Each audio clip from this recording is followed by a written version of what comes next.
Bienvenidos a todos. Mi nombre es Elena Cabral y soy directora de programas internacionales en la Escuela de Periodismo en la Universidad de Columbia. Me gustaría agradecer a Columbia Global Center en Santiago y la Universidad Diego Portales por organizar esta conversación, que es parte de un ciclo sobre el futuro del periodismo. Es un honor muy especial para mí escuchar a Mary Beth Sheridan en este año, cuando ella es parte de una lista muy excepcional de ganadores del prestigioso premio Marian Morse Cabot, que por primera vez son todas mujeres. Son verdaderas líderes en nuestra profesión y le agradecemos su trabajo y su talento enorme. Ahora es un placer para mí presentarles al director de la Escuela de Periodismo de la UDP, Ghazi Jalil. Hola, muchas gracias, Elena. Así es, mi nombre es Ghazi Jalil, director de la Escuela de Periodismo de la Universidad Diego Portales, y es un honor para mí estar aquí presentando a Mary Beth Sheridan. Me toca hacer una breve presentación, sin antes agradecerle su presencia aquí y a todos los que nos están acompañando en este momento. Mary Beth, bueno, es periodista, corresponsal del Washington Post en Ciudad de México, donde en este momento está radicada allá y nos está acompañando desde allá. Cubre obviamente México y Centroamérica. Llegó al Washington Post en 2001, después de una década como corresponsal en el extranjero de la agencia AP, del Miami Herald y de Los Angeles Times.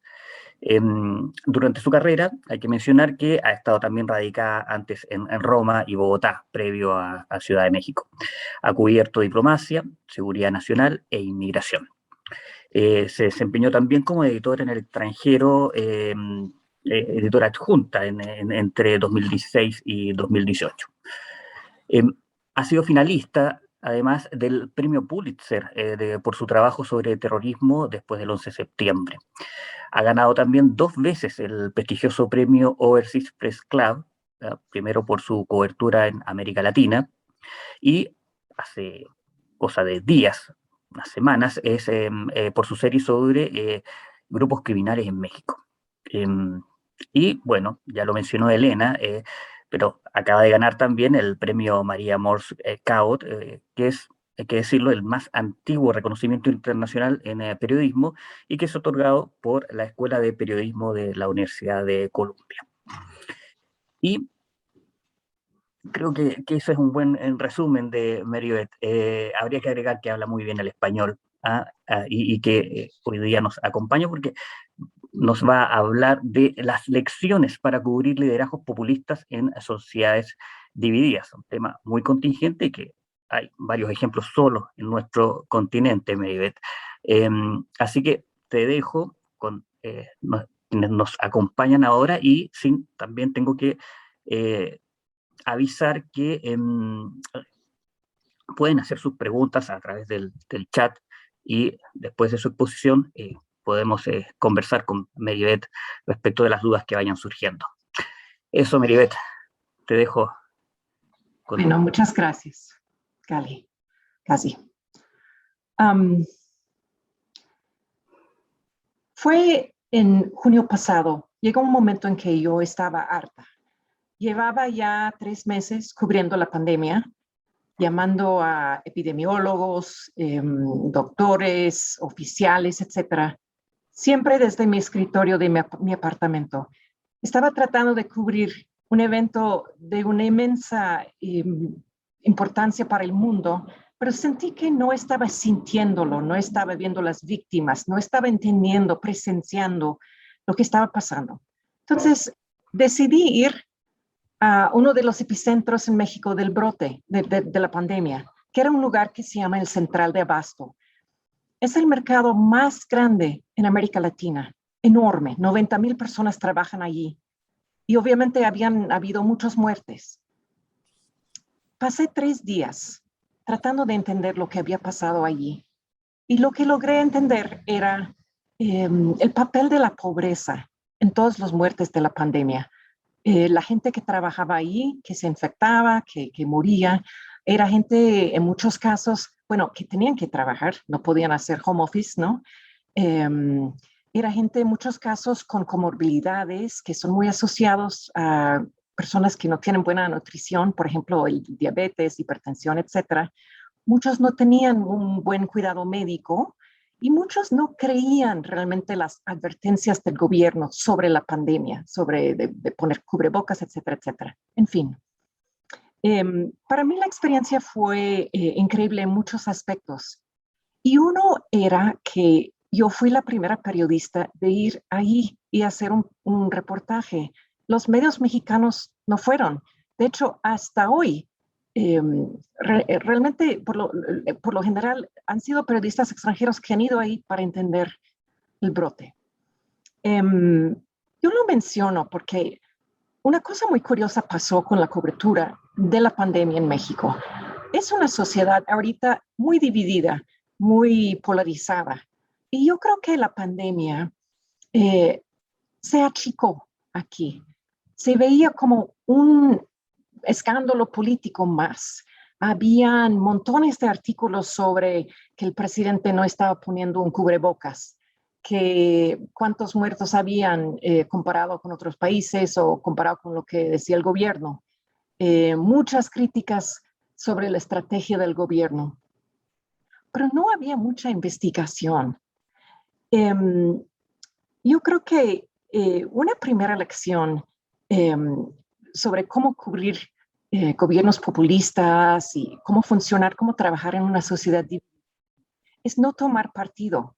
Yo creo que eso no quiere decir no ser escéptica, crítica, pero una cosa es ser crítica, otro es ser periodista, de investigar, de tener la mente abierta, de ir con curiosidad, de tratar de explicar un fenómeno como esto, ¿no?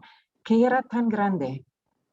Yo creo que lo que pasó en México es que el presidente muchas veces criticó duramente a la prensa, que lo acusaba de hacer fake news, de tener una agenda de intereses particulares, etcétera, etcétera. Yo creo que ha sido muy fácil para los medios caer en una situación en que llegaban a ser el contrincante, ¿no? Que su papel era criticar el gobierno en vez de ir y realmente escapar ese marco de todos los problemas siendo problemas en tipo políticos. Yo creo que cuando uno toma partido del periodismo pierde, ¿no? Que los políticos pueden usar argumentos muy sencillistas en muchos casos. La realidad es compleja, como sabemos. Yo creo que porque la cobertura de la pandemia como que se achicó, se quedó dentro de este marco, había muchas cuestiones, muchos artículos que no se hacían porque todo estaba atrapado en la polarización.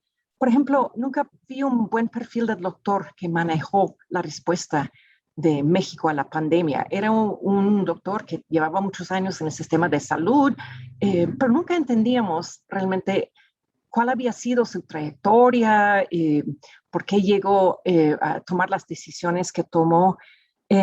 Habían, por ejemplo, otro tema, muchas tensiones entre el gobierno federal y los estatales, que tienen mucha responsabilidad en cuestiones de salud. Sabíamos que hubo una bronca, pero nunca sabíamos por qué. O sea, muchas de las cuestiones estructurales que influían mucho, nunca entendíamos qué problemas habían en el sistema de salud, que lo hacía difícil al gobierno responder a la crisis. Me dijo una persona un día, ¿dónde está la sociedad civil en esta crisis? O sea, en México hay muchos terremotos y la gente sale, ayuda, organiza. En este caso no se veía eso y no vi ningún artículo sobre eso. Yo creo que hay momentos, sin lugar a dudas, de confrontar el gobierno, pero hay momentos también para entender y para escuchar. Por ejemplo, uno de los argumentos del gobierno aquí, el gobierno decidió no usar la fuerza pública para hacer cumplir las reglas de los cierres de la sociedad, básicamente, ¿no? Y el argumento era que la mitad de la población trabaja en el sector informal. Entonces, el gobierno no quiso enfrentaciones entre gente con hambre y fuerzas de seguridad, que en México las policías tienen fama de ser a veces muy brutal, etcétera. Entonces, eso fue el razonamiento del gobierno y nadie realmente trataba de indagar un poquito, de entender ese dilema que no estoy diciendo que el gobierno siempre actuaba bien, para nada, pero una cosa que yo veía después es que habían reportes de grupos de derechos humanos en el mundo en que en muchos casos el uso de la fuerza pública resultó en multas y básicamente a la gente más pobre, más vulnerable, de minorías, etcétera. O sea, esas eran decisiones muy complejas, dilemas que eran muy complicadas. Yo creo que a veces no se reflejaba porque llegaba a ser una especie de cobertura a veces que era el gobierno está equivocado y todas las complejidades no estaban presentes, ¿no? Bueno, tengo que decir también que el gobierno sí cometió muchos errores. Obviamente eso no fue todo, digo, no quiero culpar para nada a periodistas para que no hubo una discusión pública mejor. A veces el gobierno minimizaba la pandemia, a veces sacaba información buena, a veces usó datos para distorsionar. Entonces, de ninguna manera quiero culpar a los periodistas, pero yo creo que hay una tentación en sociedades divididas con líderes populistas de caer en la tentación de ver todo en el marco de de la confrontación, ¿no? Una segunda lección, yo diría, es entender el populismo. En Estados Unidos, la elección de hace 5 años entre Donald Trump y Hillary Clinton estaba muy reñida, pero hubo una especie de creencia, yo creo que en los medios, de que iba a ganar Hillary Clinton. A tal grado, yo fui editora en aquel entonces y me acuerdo la reunión de los editores de ese día, de las elecciones, y la discusión fue qué título vamos a poner en el primer plano el día siguiente sobre la victoria de Hillary Clinton, ¿sí? Y la verdad, o sea, no habían, en las encuestas habían muy pocos puntos de diferencia entre las dos, o sea, era muy posible que, obviamente, que iba a ganar Trump, pero yo creo que o sea, ese ejemplo reflejaba algo. Luego reflexionamos mucho, ¿qué es lo que no entendíamos como periodistas? ¿Por qué la gente estaba votando por Trump? Era una cuestión de una personalidad pues muy atractiva, que atraía a la gente, o habían factores sociales y económicos más importantes. Yo creo que deberíamos de haber estudiado más cuáles eran las razones de su popularidad, por qué la gente estaba atraído a él. Me acuerdo otro ejemplo que habla de esto, ¿no? En el 2004 fui a Venezuela a cubrir un referendo sobre Hugo Chávez, el presidente. Eso fue una revocación de mandato. Había muchos años que no había estado en Venezuela y cuando regresé fui a ver los politólogos, los buenos analistas para tratar de entender lo que estaba pasando. Y era muy difícil. Ellos, los analistas, estaban sumamente polarizados como la sociedad. Algunos amaban a Chávez, otros lo odiaron. Fue casi imposible tener un buen análisis. En fin, yo fui a hablar con unos sociólogos que realmente eran ellos que me dieron una visión mucho mejor de lo que estaba pasando y me explicaron cómo por años gente más pobre, de la clase obrera, había estado movilizando, habían más y más manifestaciones sobre cuestiones económicas, etcétera. Entonces llega Chávez y aprovechó de lo que sí hubo un movimiento social. Sí, él tenía una personalidad que sí llamó mucho la atención a la gente, pero la situación fue mucho más complicada, mucho más interesante en realidad.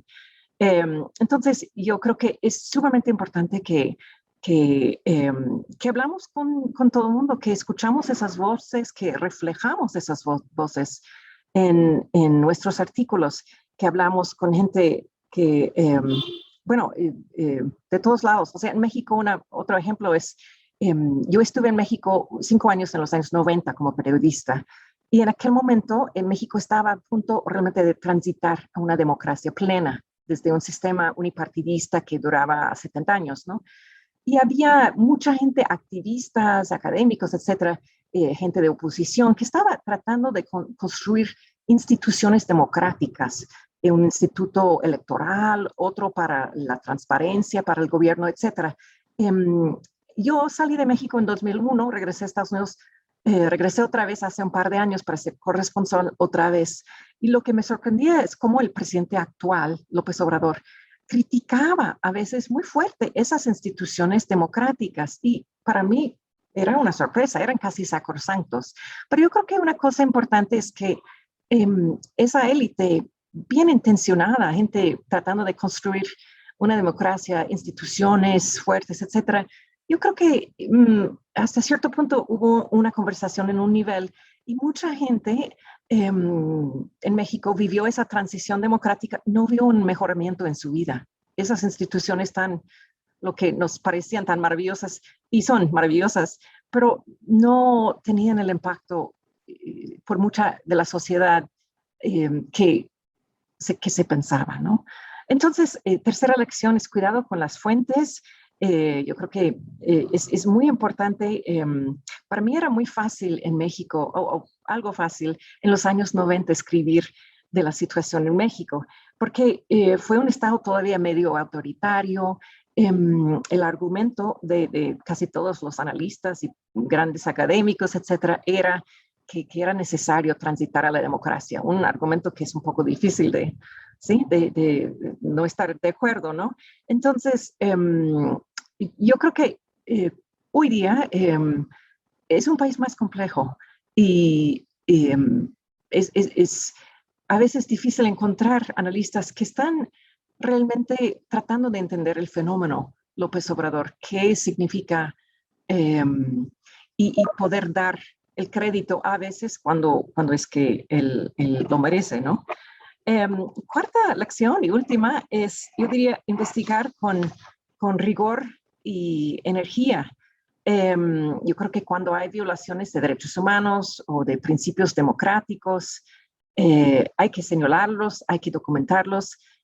Una cosa que nos pasó en Estados Unidos durante la presidencia de Donald Trump es que sí hubo gente, mucha gente dentro del gobierno que estaba realmente preocupada por lo que vieron como abusos o acciones antidemocráticas. Entonces, realmente fue un momento muy interesante para reportear porque sí habían fuentes que nos dio información, fuentes que quizás en algún otro momento no hubieran sido tan dispuestos.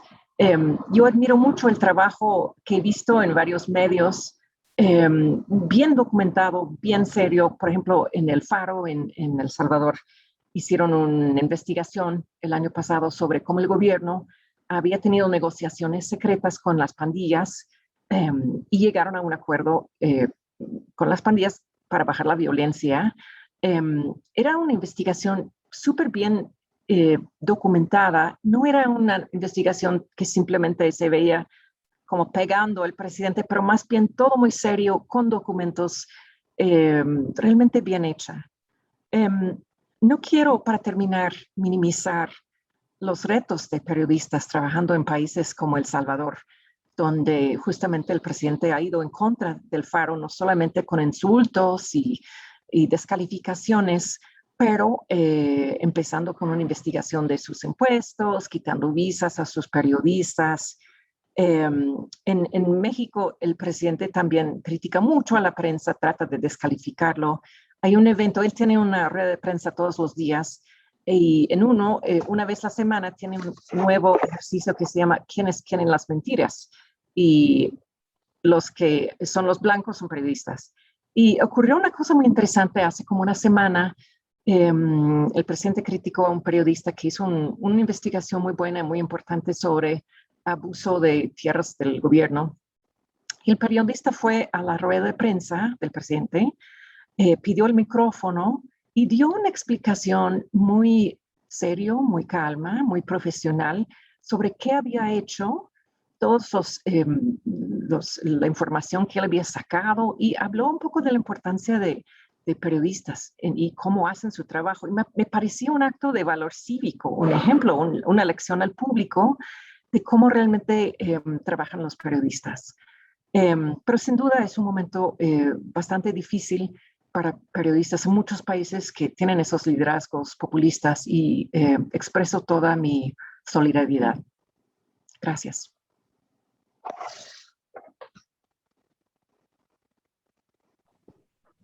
Maribeth, muchas gracias. Quisiera, para comenzar un diálogo contigo, detenerme en principio en el último punto que tú te referiste, que me parece que es un elemento común entre los liderazgos y los gobiernos populistas, al menos en esta parte del continente, que es que generalmente confrontan a la prensa como una estrategia de gobierno. La convierten en su principal adversario en algunos casos, una especie de enemigo, cuestionan públicamente a los medios de prensa y a los periodistas, a veces con nombre y apellido, los demoniza, pero también a veces se sirve de la prensa. Parece ser parte del libreto de los populistas. Bueno, tú ya lo mencionaste, Donald Trump es un ejemplo muy claro, pero también López Obrador, como acaba de decir, Bukele, Bolsonaro, Ortega también.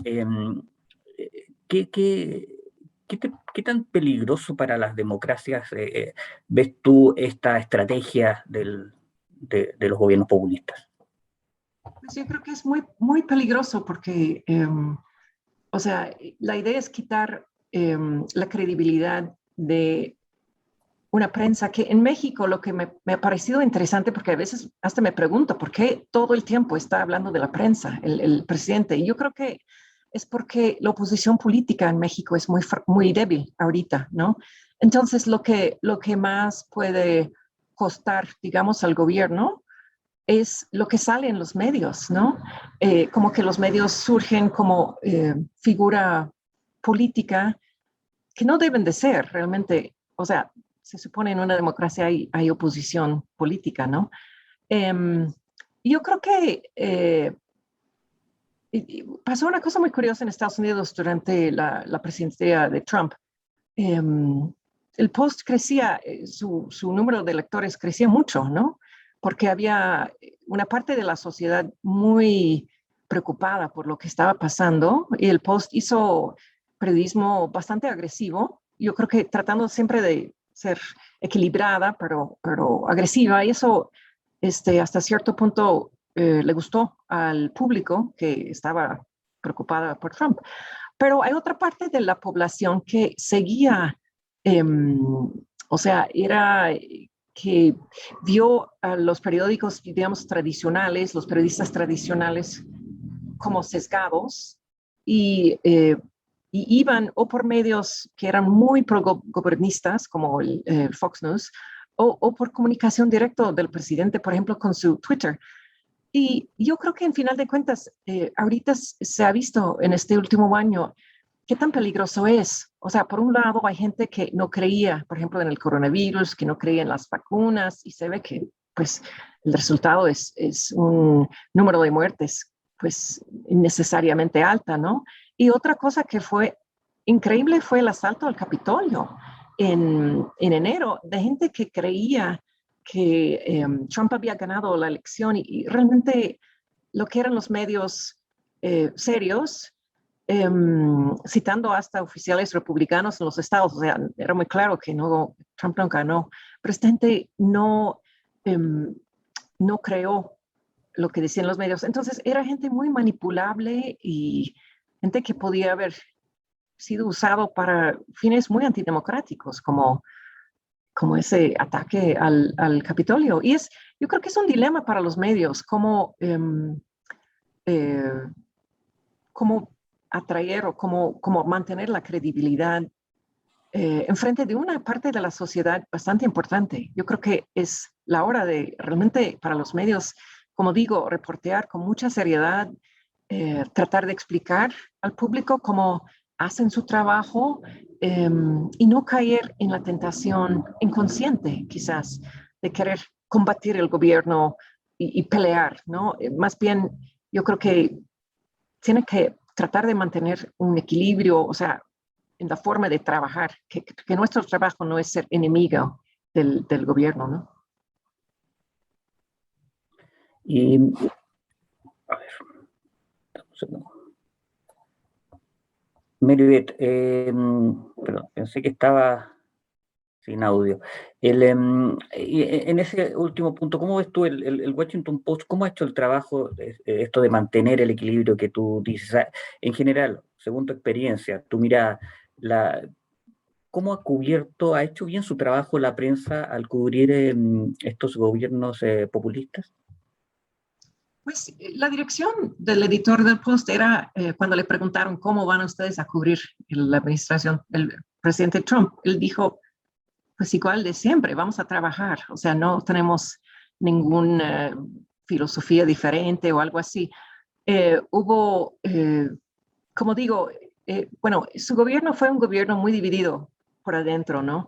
Yo creo que hubo mucha gente en su círculo más íntimo, que era gente que no tenía experiencia en la política, etcétera. Entonces, estaba un gobierno como muy peleado dentro de sí. Entonces, siempre habían filtraciones como todos los días, ¿no? Que todos estaban filtrando cosas sobre el otro.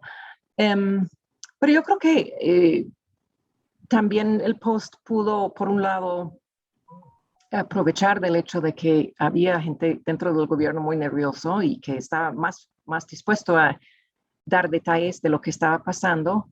Pero el Post hizo cosas también como trató de aumentar la cobertura de partes del país donde vivían, eran los bloques de votantes muy importantes para Trump.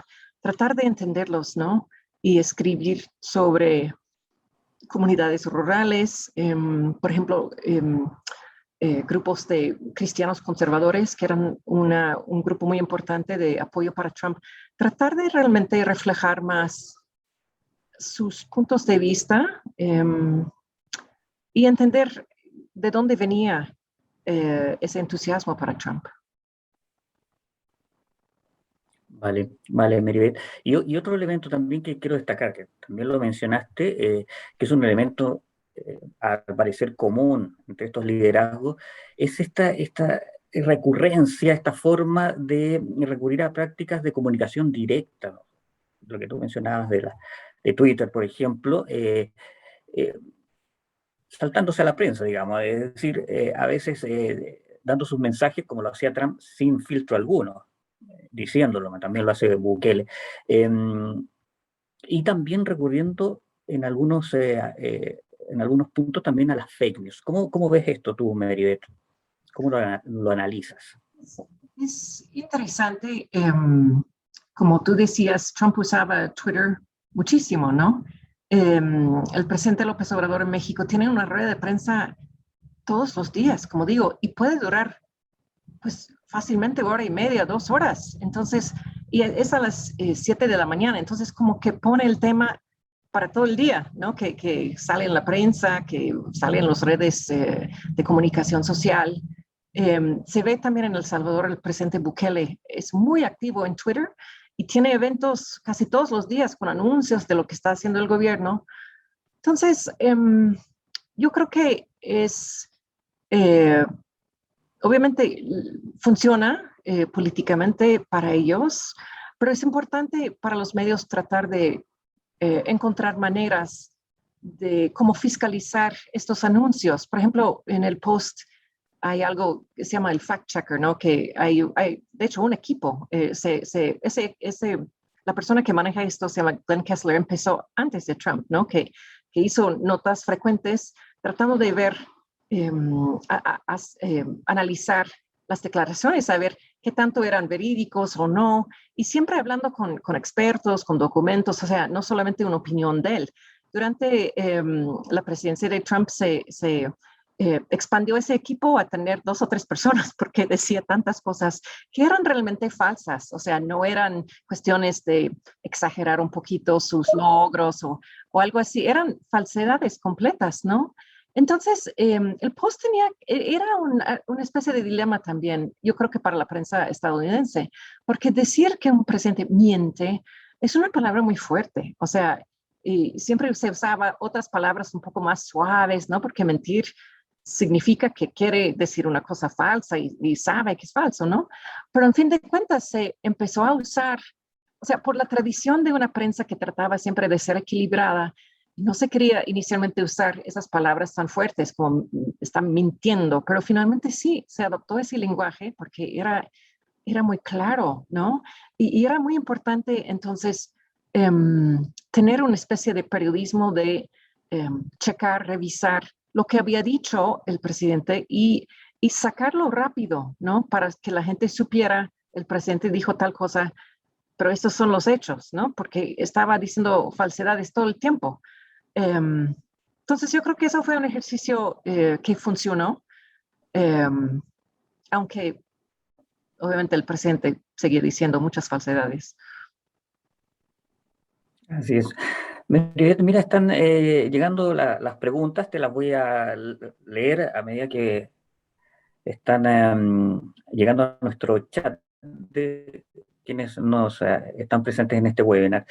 Mira, aquí José Luengo hace la siguiente pregunta. Dice, hola, me gustaría entender qué definición de populismo utilizas tú. Hay múltiples definiciones, dice él, de este concepto y muchas veces se mezclan populismos democráticos con líderes autoritarios o derechamente autocráticos.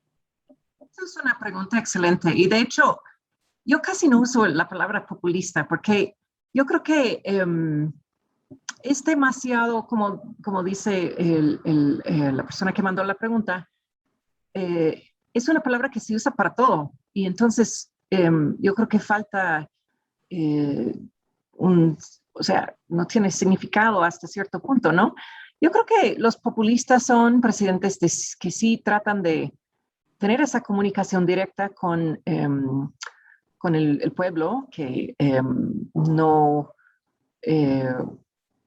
quizás no aprecian tanto las instituciones o las normas tradicionales de la política y que buscan cosas que en muchos casos, yo siempre pienso, por ejemplo, en Chávez, en Venezuela, que hizo programas que por un lado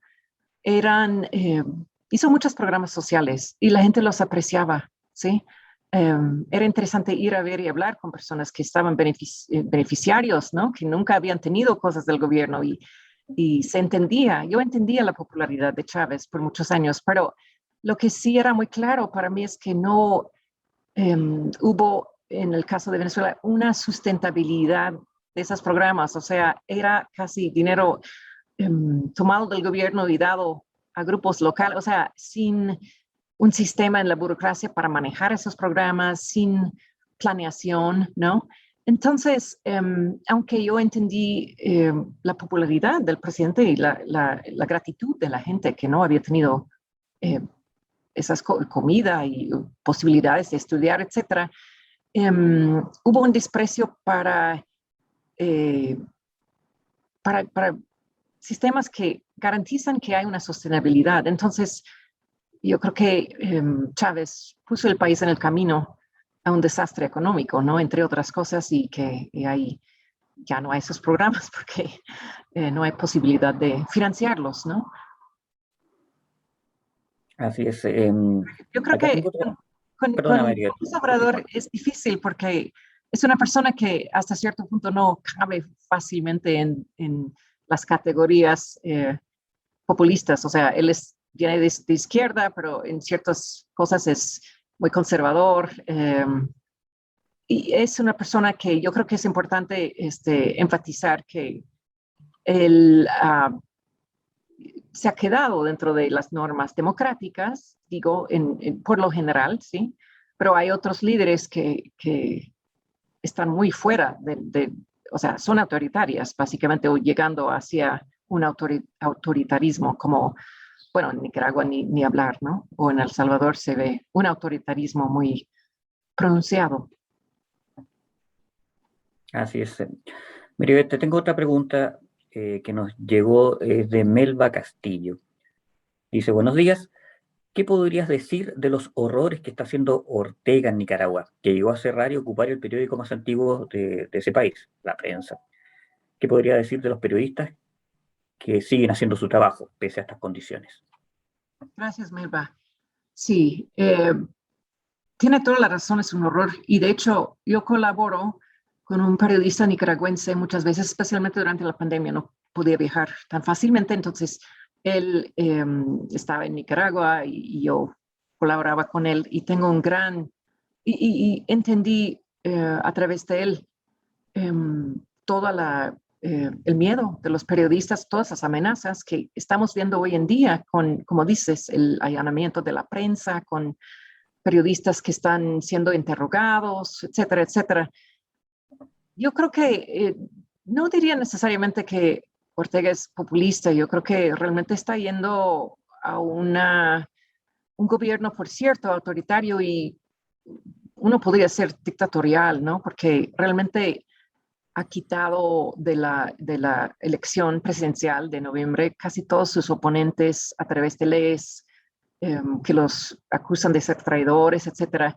Y hay una presión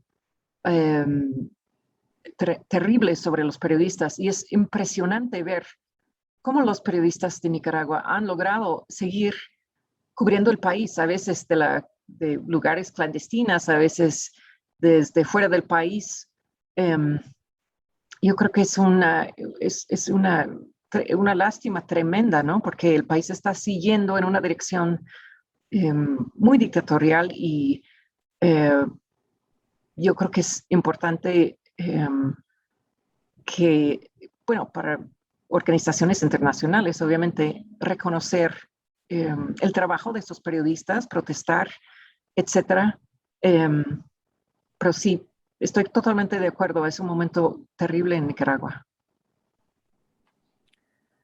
Mira, acá Juan Contreras también nos hace una pregunta y toca un punto que tú habías deslizado en algún momento. Dice, es evidente que Trump es el responsable de lo que ocurrió en el Capitolio.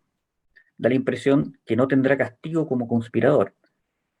¿Por qué la prensa de Estados Unidos no ha presionado para que se haga justicia y se determine claramente las culpas de Trump? Esa es su pregunta. Pues sí, sí, gracias por la pregunta. Yo no sé si es el trabajo, por lo menos de los periodistas, de presionar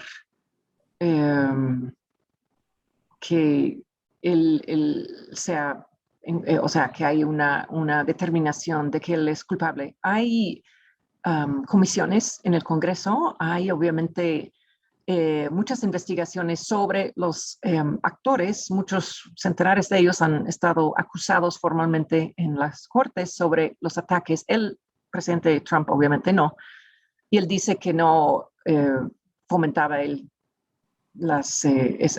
ese ataque, pero obviamente eso está un enfoque de las comisiones que se han creado en el Congreso. Hubo un esfuerzo de hacer el impeachment de Trump sobre justamente ese punto y el Partido Republicano no quiso votar para un impeachment, ¿no? Yo creo que lo importante, para mí el papel de la prensa es sacar a la luz la realidad, mostrar qué pasó, documentarlo, presentarlo al público en una manera muy energética, robusta, pero no, yo no veo que para nuestros periódicos es su trabajo participar en la política. Yo sé que en diferentes países hay periódicos que tienen, su misión puede ser un poco diferente, que se ven más como actores políticos, pero para nosotros yo creo que mantengamos más credibilidad si vemos a nuestro papel como reportear, investigar, sacar a la luz, ayudar al público de entender lo que está pasando, incluso todos los abusos que han ocurrido. Vale, Meribeth. Hay una pregunta acá de Marcela Aguilar, que es la decana de la Facultad de Comunicación y Letras de la Universidad Diego Portales. Ella dice, su comentario sobre el periodismo estadounidense se vio sorprendido por la elección de Trump. Me recordó lo ocurrido en Chile recientemente, donde la prensa también quedó perpleja por los resultados de las recientes elecciones, en que salieron electas personas y fuerzas que no recibieron cobertura durante la campaña. ¿Tiene que ver esto con que nos acostumbramos a entrevistar a las mismas fuentes siempre? ¿Qué otras rutinas periodísticas provocan esta desconexión? Gracias. Es una pregunta muy buena. Gracias, Marcela. Bueno, yo creo que en muchos países, yo incluiría a Estados Unidos, incluiría a México también, hay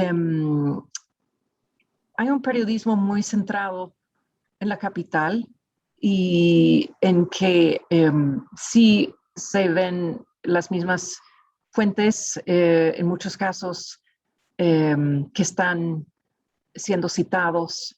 Sí, creo que no hay una gama suficientemente amplia quizás de las fuentes. Yo diría en el caso de Estados Unidos, hay un riesgo en el periodismo de que muchos de los periodistas de periódicos como Washington Post vienen de universidades de élite, vienen de ciudades.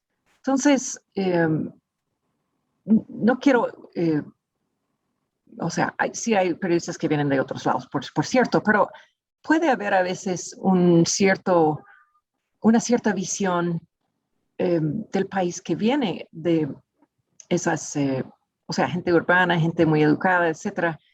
Y no siempre hay la experiencia o el, como, no se da cuenta de la frustración, las situaciones difíciles que pueden vivir gente que vive fuera de las ciudades, que tiene que realmente batallar para conseguir su sueldo, para mantener una familia. Una cosa que me parece interesante en México es, por ejemplo, hay un gran problema de violencia tremenda, ¿no? Y cuando salgo de la capital y voy a ciertos lugares, me doy cuenta que es mucho más fuerte de lo que yo había pensado. La penetración de muchas partes del país por el crimen organizado es algo increíble, pero no se nota tanto en la capital porque yo creo que, bueno, la capital no es muy grande, no es tan fácil penetrar como pues ciudades pequeñas. Entonces, yo diría que sí faltan tanto o sea, yo creo que es muy importante viajar y conocer muchas partes del país, hablar con personas distintas a los de siempre, ¿no? Los analistas que quizás hay analistas que saben responder a la prensa, toman el teléfono, saben dar un análisis muy puntual y muy bien descrito. A veces hay personas que quizás no saben hablar tanto con la prensa y tenemos que tomar el tiempo para escucharlos. Yo creo que otro ejemplo quizás que refleja ese problema es en Estados Unidos todo el movimiento de Black Lives Matter. Yo diría que todo ese problema, tanto la frustración en la comunidad afroamericana como la realidad en nuestro sistema de justicia y en otras partes de la sociedad de que hay un sesgo en contra, hay un racismo institucional, ¿no? Y creo que porque por muchos años no habían muchos periodistas de color en los periódicos grandes. Yo creo que no se percibía esos problemas porque no tocaron a gente blanca, ¿no? Entonces, yo creo que diversidad en los periodistas que se contratan, diversidad en las fuentes que uno consulta, que no sean siempre los mismos muy convenientes, ¿no? Y una diversidad quizás casi territorial, como digo, tratar de entender el país fuera de la gran ciudad, porque hay esas realidades muy complejas que a lo mejor no se ve tan fácilmente desde la capital. Vale, Maribeth. Aquí hay otra pregunta, es de Jun Ehrlich, que te felicita por esta presentación. Dice que es excelente. Y te pregunta lo siguiente. Dice, ¿podrías hablar un poco sobre la relación entre editores y reporteros o reporteras en el campo de la misma profesión? Por ejemplo, dice, un editor o editora que ve un gobierno izquierdista como el enemigo y el periodista encuentra que tiene mucho apoyo popular, o viceversa. ¿Te ha tocado ese tipo de desconexión entre editor y periodista? Sí, pues primero, gracias, June. Te mando saludos desde México.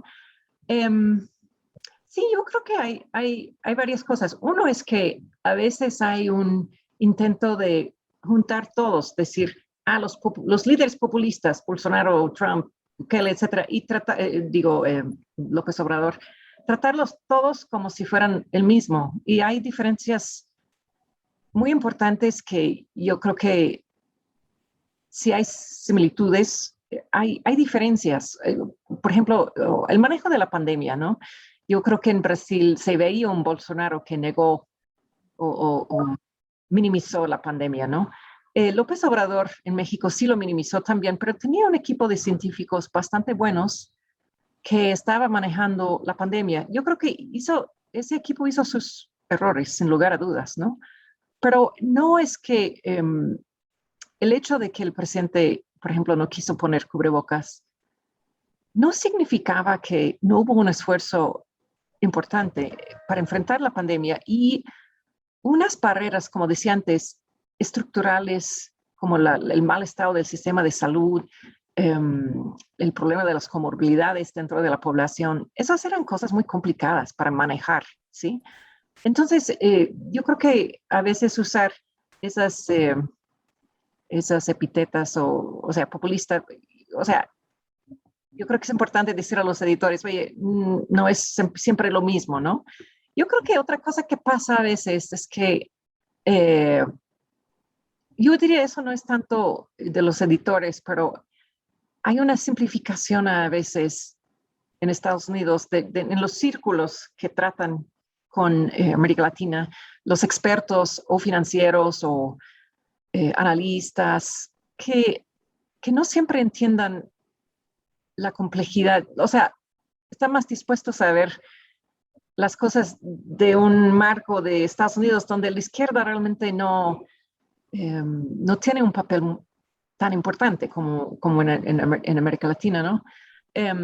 Yo pienso, por ejemplo, bueno, hay comentaristas en Estados Unidos a veces, en lugares como Washington, que ven a AMLO como un izquierdista peligrosísimo y la verdad no, yo creo que hay mucha gente preocupada, por ejemplo, por sus críticas a las instituciones autónomas que se crearon durante la democratización, pero él más o menos se ha mantenido dentro del sistema democrático, o sea, no se puede comparar su gobierno con lo de Ortega o ni con Bukele.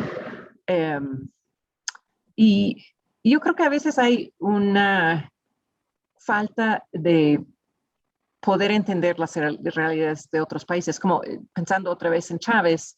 Me acuerdo que una vez estuve en Washington hablando con algún analista o algo y era una persona conservadora, yo hablo con todo el mundo, y eso fue después de ese voto sobre la revocación del mando. Y yo creo que sorprendía a mucha gente que la elección lo ganó Chávez y lo ganó más o menos, o sea, claramente. No hubo, por cierto, algunos manejos antes de la elección, pero en fin, estuvo ahí el Carter Center, Jimmy Carter, y declaró que el voto había sido bastante limpio y como que había mucha gente que no podía creer que Chávez ganó, que pensó que siempre hubo fraude, ¿no? Y la verdad, yo creo que en sus primeros años en el gobierno no hubo fraude, o sea, él era muy popular por las razones que mencioné, que dio muchos programas a los pobres, a la gente que había estado excluido, era un tipo muy carismático, en fin, habían razones, o sea, era muy racional que los pobres o la gente de la clase trabajadora votó por él. Y yo creo que es muy importante entender, yo creo que hasta cierto punto en Estados Unidos nos queda un poco las memorias de la Guerra Fría o algo así, entonces se ve la izquierda a veces, ¿no? Como algo un poco, pues, que puede ser peligroso y yo creo que hay razones muy claras por la cual la gente a veces vota por esos líderes. Al respecto, Maribeth, ¿qué piensas tú? ¿Trump tiene la intención de ser candidato en las próximas elecciones? ¿Cuáles son las lecciones aprendidas de la cobertura anterior? Si es que fuese así, ¿qué debería cambiar en la cobertura al respecto? Sí, bueno, esa es buena pregunta. Dice que va a ser candidato. Em, pues yo creo que entender, entender las fuentes de la frustración, porque yo creo que es un voto de frustración que básicamente él ha ganado, gente frustrada o por su situación económica o social. Y, y yo creo que lo que sí es difícil es que identificar, o sea, yo no creo que como periodista puede aceptar la xenofobia, el racismo, ¿no? Y hay algo de eso dentro de su base. Entonces, yo creo que tratar de buscar cuáles son las razones y las motivaciones que empuja a la gente, qué hay en el sistema democrático de Estados Unidos que no está funcionando para esta gente, ¿no? O sea, porque Trump es una figura un poco fuera de las normas, ¿sí? Que si se presenta como un cambio radical, un cambio de antisistema, ¿no? Entonces, ¿qué hay en el sistema que no está funcionando? Y, en fin, entender un poco. Y yo creo que hay otra cosa que obviamente es importante y hasta cierto punto es difícil cubrir y creo que vale la pena tratar de cubrirlo mejor. Es el papel de la propaganda, ¿no? Que puede ser propaganda de canales como Fox, que a veces dice cosas, o sea, es propaganda, ¿no? O de las redes sociales, de dónde está llegando información que la gente recibe por Facebook o otros medios, tratar de documentar quién está atrás y qué está pasando para que ojalá la gente se dé cuenta de cuando hay manipulación de los votantes, de sus opiniones. Maribeth, mira, no nos queda nada de tiempo. Hay muchas preguntas que quedan pendientes en el chat. eh, pero no puedo no hacerte esta pregunta. Sé que no tiene que ver con lo que es tu exposición ahora, pero eh, llevas varios años viviendo en Ciudad de México, y un dato estadístico que nos horroriza a los periodistas del resto del continente es la cantidad de periodistas asesinados en México. Entiendo que más de 130 desde el 2000.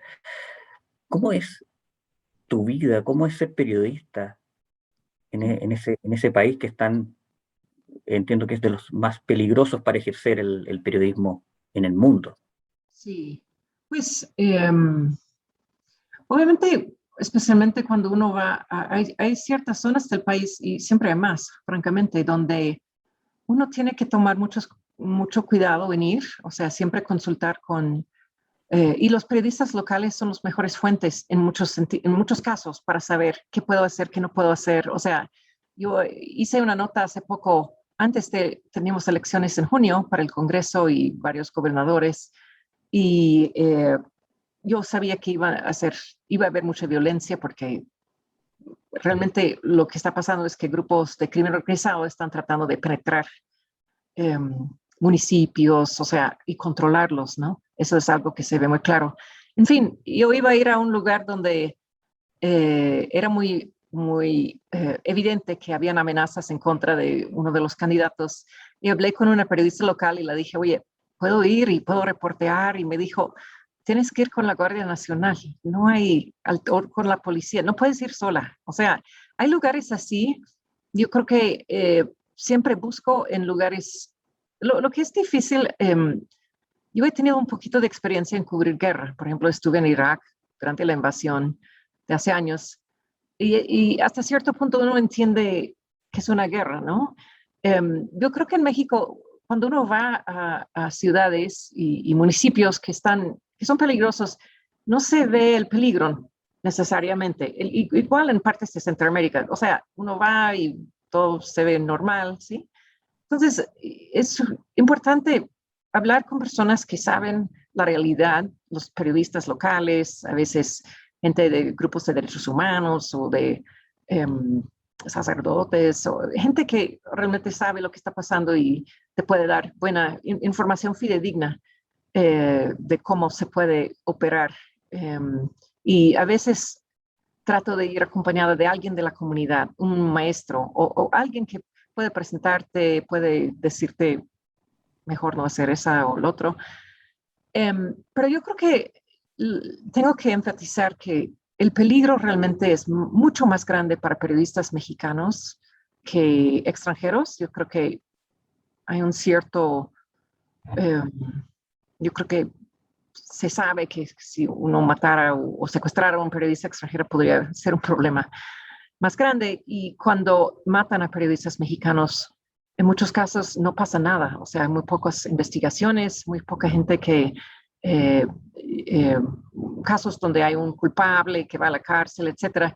Y los más vulnerables son los periodistas que trabajan, no tanto en la Ciudad de México, pero en los lugares en la provincia, ¿no? Donde realmente no hay la atención, hay el poder en muchos casos es o de grupos de crimen organizado o alianzas entre grupos de crimen organizado y los políticos. Y en muchos casos lo que se deduce es que no necesariamente son los narcotraficantes que están matando periodistas a veces. En muchos casos parece que son políticos o políticos involucrados con el narco que son los responsables. Entonces, obviamente, no hay buena investigación. Y lo triste es que en muchas partes del país ya se ve que los periodistas sienten que no pueden reportear sobre crimen organizado, sobre temas delicados como la corrupción, porque el peligro simplemente es demasiado alto.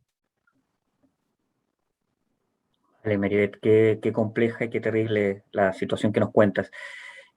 Bueno, se nos acabó el tiempo, ha estado todo muy interesante, Maribeth, y los dejo con Elena para la despedida y muchas gracias, Maribeth, muchas gracias a los que han estado presentes. Elena. Muchas gracias a ti, Casi, y a Colombia y a todos los que asistieron. Muchas gracias, Maribeth, y nos da mucho orgullo de invitarla a esta discusión y también en el momento cuando podemos celebrar el premio con sus colegas. Sería un día muy importante, muy alegre para todos nosotros en esta industria. Así que mucha suerte, muchos besos y abrazos y nos vemos muy pronto. Gracias. Gracias a todos. Chao.